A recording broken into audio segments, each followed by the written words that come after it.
better, before, more, cheaper than that faculty member, and that faculty member will spend his or her life in court next 25 years. You don't want that. If you assign the technology, which by Dole law dictates, to a university, then it is very difficult for anybody to steal university's property. Let me give you an example.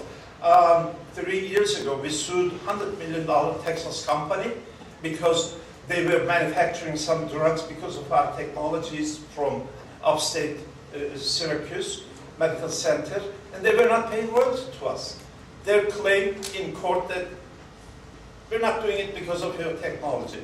Well, as a university, we have very strong law firms. We pressed them very hard. Finally, they realized that they were going to really lose heart. We settled out of court for $5.8 million. No faculty member alone will be able to fight this strongly. That's why we need these kind of laws. There are other parts of the law. I have a very happy news for you. Your Higher Education Council.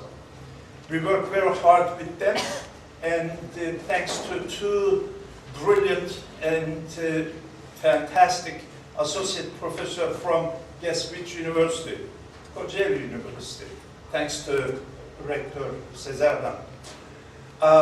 They work very hard. They examined 11 countries' laws, and they developed one law for Turkey, fits exactly for that. And the draft legislation is ready right now, sitting in Europe last 2 years or so. That part, way above my head, I can't understand what it takes. Maybe Bob can help us to understand a little bit what it takes to take a legislation from a YÖK or government institution, government agency, and pass it in parliament and then implement in universities. Nevertheless, we're at that point right now, and there are many universities are ready. And my promise to them that we will select 5 universities first and divide it into a group of 5s. We will bring the directors of technology transfer office periodically over here. 6 months, we will train them in our offices, either in New York or other part of the United States. I have so much network. I ask my colleagues, they're ready to accept any Turkish tech transfer director into their office. We will send them back, and then we will follow them, and hopefully we will establish the same structure in Turkish universities. As you can see, innovation and entrepreneurship is really probably the backbone of universities. You can't do this kind of research in anywhere else but university. And definitely we have proven, both in this country and in Turkey, this kind of research really taking place at the universities. Then we have to finalize. We have to turn the results of those research into product and benefit the public. There are so many countries doing this successfully around the world, and I think in a few years, I hope we will be able to do that in Turkish universities. The Turkish educational system indeed will be very successful with entrepreneurship and new innovations. In fact, I would like to remind you that one of the most proudest things we tell ourselves, that Turkish people have a practical mind, that we're ready to invent. I strongly believe that, and certainly our work over here with our faculty members demonstrate that. We simply go to the faculty members, we gather them like this, and I have 45-minute presentation, how to be Einstein, how to think like Leonardo da Vinci, and we come back with 50% more disclosures, invention disclosures after that presentation. We can do the same thing in Turkey because we already believe we are innovators ourselves, and there will be no problem of building new Maltese Falcons or anything else in Turkey. I will stop here, and if you have any question, I will entertain. Thank you.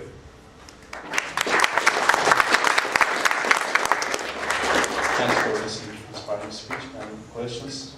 Yeah, I have a question. Sure. Would you help also local Turkish businesses in dealing with big companies taking advantage of them? Absolutely, absolutely. That's exactly what we do over here. And there's no reason why we cannot duplicate that in Turkey. Here's the way we do it. We invite those companies to have partnership with us at the university over here. Once, and it is possible, they may sponsor a small amount of research. So the next intellectual property born out of that research can be jointly owned by university and that company. Then we can license to that company, not to their competitors. Okay? Then when they have that partnership with the university, those big companies don't dare bothering those small companies. Very powerful, very strong method. And definitely we can do the same thing in Turkey. Yes? Maybe you can just... Dear Dr. Yalcintas, I learned from you that there are some extra money provided for the undergrad who major in psychology. The spy school. Could I know the name of this spy school? I'm a psych major and I want to transfer there. Which school? You mentioned the spy school that... Oh, five universities in Turkey? Yeah. Well, I really don't want to classify them right now, but as you can imagine, Middle East Technical University, Yeah. Hacettepe, İslam Teknik, Gazi University, and one more. Lori, help me. Absolutely, thank you. Do they provide graduate program? I'm sorry? Do they have any master or PhD programs? Yes, they have master's program, PhD, all kinds of things. I think. If I want to transfer, would you willing to write a recommendation letter for me? Absolutely. Thank you. But don't forget that Master Hugo Sende, he knows those schools much better than I do. Thank you for the advice. Sure. Guven will organize the application, and Lori and I will get the money. If you want to talk to us, we will be happy. I don't know if we can guarantee to do all of that. I have a question actually. Do we have any collaboration with TÜBİTAK or other institutions? When I started that project, writing the by-law law, if you will, in Turkey, first office that I visited was TÜBİTAK because I've known them so well. Ömer Anlan is the Başkan Yardımcısı, Associate Director. He is so positive, he welcomed us so much. But I think, like any bureaucrat in Turkey, he answers to his boss, and his boss, I think, TÜBİTAK, answers to the president of Turkey. It is very difficult for Ömer Bey to come out and say that, oh, let's go do it. He wants it, he supports 100%. Let me tell you what he did. He asked World Bank to come to Turkey, and he asked World Bank to invite me and discuss with them, with World Bank, in front of all the high-level bureaucrats, which Devlet Planlama Teşkilatı, everybody else came to that meeting. He just wanted to create a forum, an open discussion, that how important this innovation and entrepreneurship, if you will, in next century for Turkish universities. But as I said, at the end of the day, somebody really very high from government should reach out and get this to the parliament. That's the part that I have no idea how to do.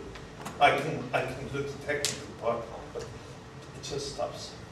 Thank you so much actually, we appreciate your speech. Now, this video, after Dr. Yücel's presentation, we can ask questions to Dr. Yalcintas and Master Guven about their speeches also. And now I would like to actually invite Dr. Recai Yücel. He is actually a faculty member in School of Public Health in East Campus of SUNY Albany. He will have a presentation. Thanks for his coming.